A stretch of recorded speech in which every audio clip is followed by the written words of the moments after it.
We try to put out good quality swag, right? So, well, not only that, you also put out a good quality app. So why don't we talk about that for a little bit? What was the idea behind what prompted you to start Solo? Run us through how that happened. Yeah, and I know I've had a chance that Kim, I enjoyed joining your show. It feels like it wasn't that long ago, but back in December of last year, and we talked a bit about background and genesis for why we started Solo, and so excited to share it again. I think for us, we're pretty open about this. I used to work at Uber corporate, 2012 to 2017. It was a different company then. It was very small. There was like 150 people, and my job at that time was to actually open the office every day to drivers, limo and town car drivers, actually. And so we didn't even have UberX. And I had the chance to meet, the first couple thousand drivers here in Seattle.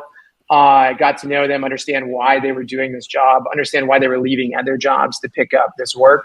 It was just really inspiring. And so you got to hear all the good and the bad, of course, of what was working and what wasn't. And fast forward about 8 years from when I joined Uber back in the day, we started Solo in late 2020 and eventually released our mobile app about a year and a half ago. And so, some of the things we heard about from workers that we wanted to try to solve was, you kind of have three kinds of problems. You've got your daily problem, which is which job should I work? When should I work and how much am I going to make? The second kind of set of challenges and problems you have when you go into business for yourself is, I got to track income across different jobs. I got to think about my expenses. I got to deduct my miles. I got to think about how much in tax I might owe at the end of the year because we're not a W-2 employee. And then the last part, of course, is actually doing those taxes. And we can help in all three of those segments today with the Solo app. And so, the concept is we think, or the spirit of it is that, we think people that go into business for themselves are some of the bravest, most, courageous people when it comes to our workforce. But for a long time, they just haven't been given the tools and the support to do it in a way that's, going to embrace that flexibility while also giving them stability. So I could go on, but I'll stop there for a second. But there's a lot of genesis behind why we started Solo. Well, you kind of hit the nail on the head there. The gig worker community is very underserved as far as any sort of like financial help, or it's just people find out we're gig workers and it's kind of like, oh, like we gotta kind of back off a little bit. I know people who have had a hard time getting car loans and stuff like that, income verification. It can be a nightmare. So props to you for stepping up and helping really serving is the right word, a group of otherwise underserved people. So, yeah, I really appreciate that. And I think it is one of those things that when we were at Uber and later Convoy, we talked a lot about how much hey, we should bring more of these tools, the software, the data, the transparency to the worker. And if they had that, they could make a lot better decisions, in their day-to-day life around their finances, around their work. And so I know sometimes gig work gets a bad rap. I think someone mentioned, I think the Moves slogan's a great one. Gig work is real work. We talked about that last week at GigCon.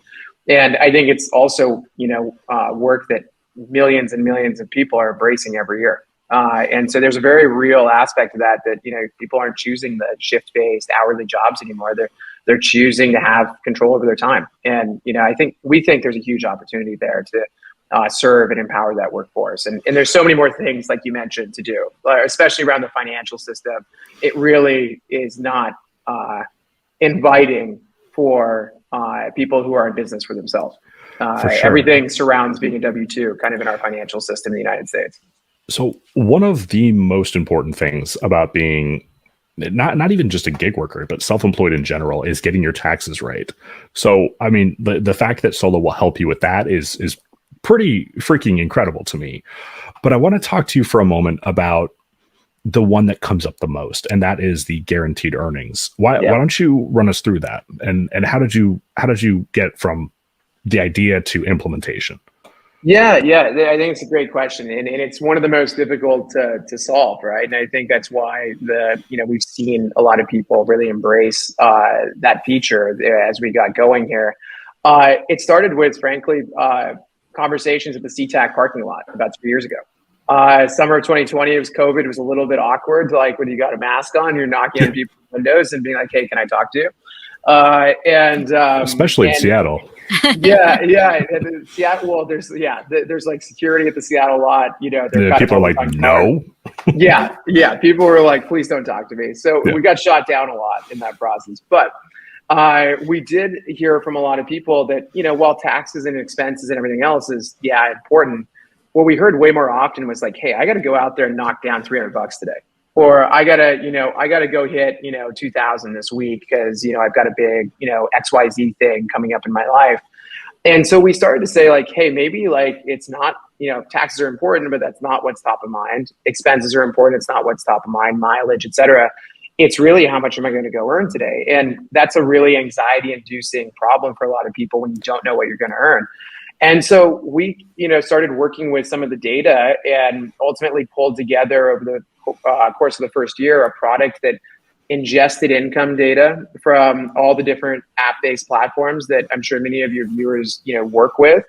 And we started to make those apples to apples. We started to, give people insights around how hourly earnings change, go up and then come down, depending on the day of the week of the month, the month of the year, seasonality we'll talk about in a second. And, what was really cool is that you saw people start to change their schedule and optimize their time a little bit with the smart schedule that we offer. So they were picking, jobs that were going to pay them the most at peak times, and then they'd switch jobs over to another job that was going to peak, later in the evening or something like that. Mm-hmm. And so we saw people start to earn, substantially more money, 30 to 40% more here in Seattle. And then as we kind of got more comfortable with the data and how, certain we could be with it, that's when we then introduced the pay guarantee. And the pay guarantee is, for those that don't know, essentially we build up your schedule with you for your day. We show you how much we predict you're going to earn. And if for some reason you go out there, you work those jobs, you accept jobs during that hour, right? You're actively working in the main part of the city. There's a few criteria, of course. But if you go out there and do that, we'll top you up at the end of the day. If you come up and we think you're going to make $100 and you make 90, we'll cover that last 10 for you. And we do that via our pay guarantee credit system, where it's 25 cents per hour, basically. And, if you want to guarantee 8 hours of work with us, that's $2 up front. You keep all the upside. If you come up short, we make up the difference for you. And, that kind of solves a slightly different, part of the problem of I want to know what I'm going to earn, and I want to make sure I don't earn less than this.